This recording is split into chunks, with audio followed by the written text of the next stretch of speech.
Do you ever feel stuck in your photography, like all the kind of the joy has been sucked out of taking photographs and you just can't really be bothered to pick up a camera and get out and go, right? If so, the photography we're going to look at today is absolutely going to change that. My best companion is a sense of humor. How's it? And welcome back to the channel. My name's Alex, and for 30 odd years I have been struggling also with this idea of going between excitement and just kind of lack of enthusiasm for taking photographs.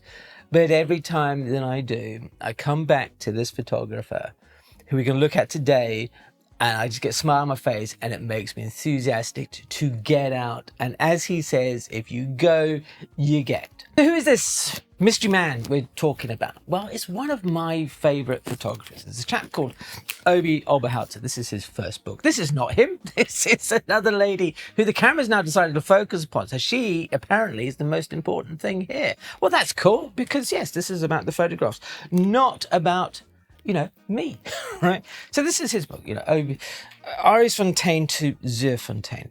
And I've been aware of his work, I think, from when I started as a student. It was kind of cool. It was kind of quirky and weird and what have you. And he did a lot of this painting with light kind of thing, where you leave the shutter open and you move torches around and whatnot. And that really resonated with me, because I was like, oh, we're doing something similar at photo school as exercises.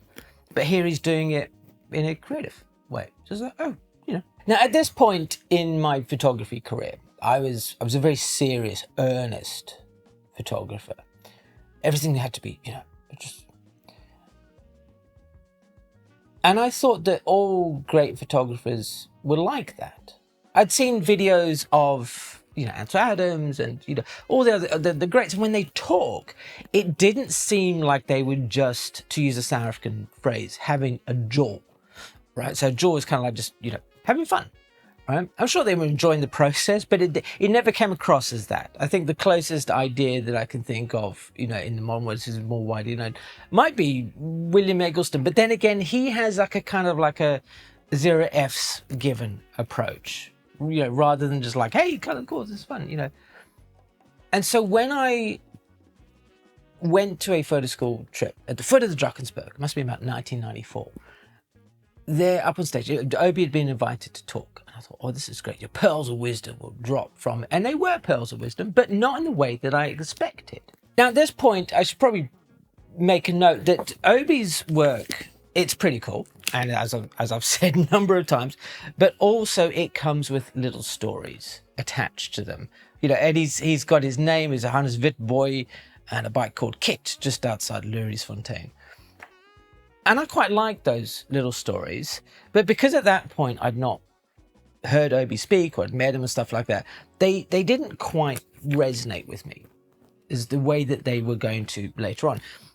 So when Obie stood up, he started talking, and all of a sudden he is talking about falling asleep in graves and being outside in the mountains at night, trying to drive his combi up the hill and dancing around hoping that the spirits are going to arrive, and rushing about taking with the torches and stuff, and and all that kind of just like fun stuff. All of a sudden a penny dropped. Man, this guy is enthusiastic for his photos. He's taking the process seriously. Absolutely. You see this in his work. I mean, he knows the technical aspects down cold, but he's not getting caught up with them. He's absolutely just like doing his thing. And that really helped me get over that hump of just like, what, Alex, you need to stop taking yourself so seriously. Yes, there is a point to learning the technical aspects, so you can do these kind of things.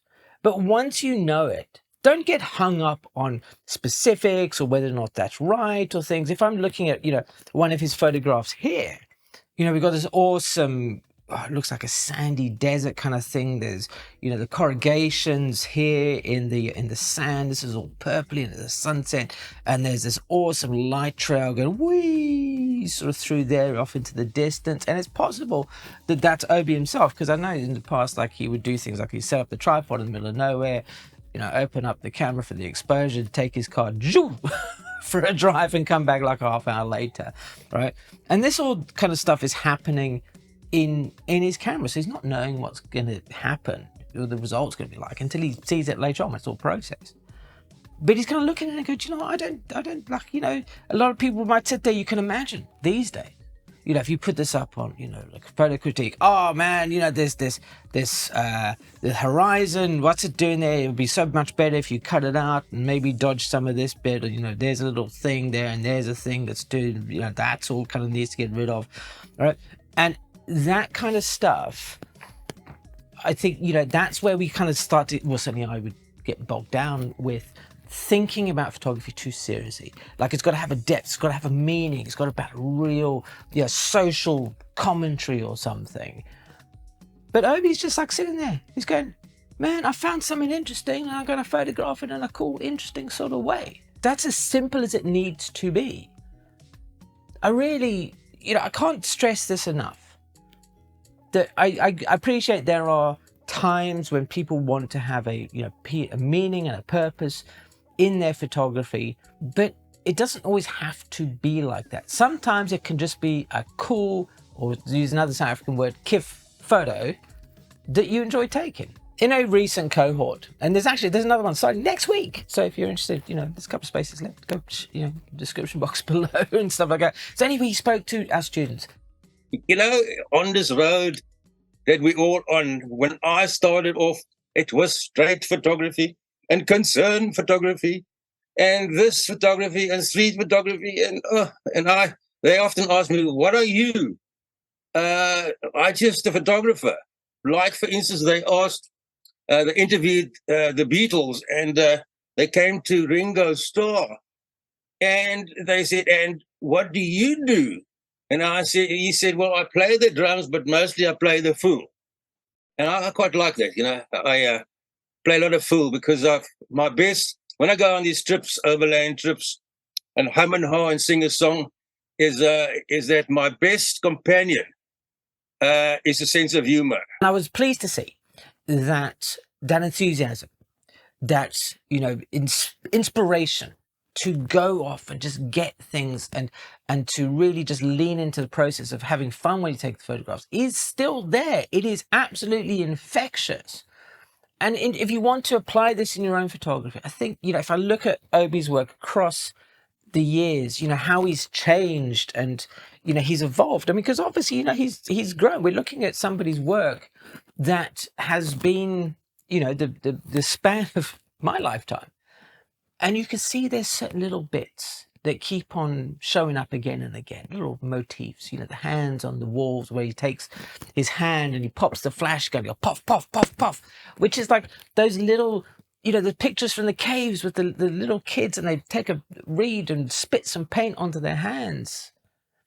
That childlike quality, that enthusiasm, find something within your own work that if you kind of go, do you know, I really dig doing this, but other people don't seem to really care, just go, do you know what, I'm going to do it. I'm going to stick with it, right? Because if it encourages you to get out there and take photographs, then then that's a result. And that's why, when I look at, Obie's photography, I just kind of, it motivates me to want to, get in a combi and drive around South Africa, just, doing like a road trip like that. Because that's always been one of my great dreams, is to travel down the N1, away from Beitbridge down to the waterfront in Cape Town, just taking photographs of things along the way. But on a more realistic sense, closer to home, it reminds me that, when I was young and I moved to South Africa and I hated it and I didn't want to be there and I thought that everything South African was not worth photographing, that now I look at Obie's work, it makes me nostalgic for the time. It also makes me sad because I passed up so many opportunities that were there right in front of me, but I was too like, oh my God, I'm so European. I want to be like back in the UK.